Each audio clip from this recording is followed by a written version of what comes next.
சிவனோடு ஒக்கும் தெய்வம் தேடினும் இல்லை என்றார் திருமூலர். சிவபரம்பொருள் எல்லாவற்றிற்கும் மேலானது.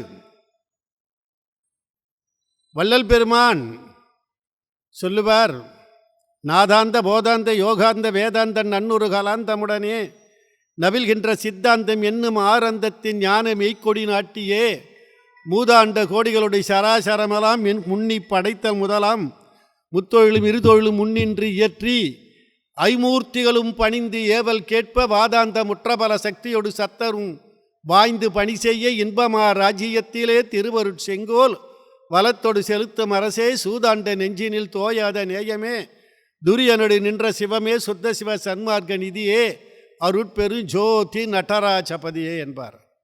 அப்படின்னா சிவபரம்பொருள் ஐமூர்த்திகளுக்கு மேலான பரம்பொருள். பிரம்மா விஷ்ணு ருத்ரன் சதாசிவன் மகேஸ்வரன் என்று சொல்லப்படக்கூடிய 5 மூர்த்திகளுக்கு மேலாக விளங்கி அந்த 5 மூர்த்திகளும் வணங்க பேராற்றல் படைத்து இந்த உலகை நடாத்தி கொண்டிருக்கிறான்.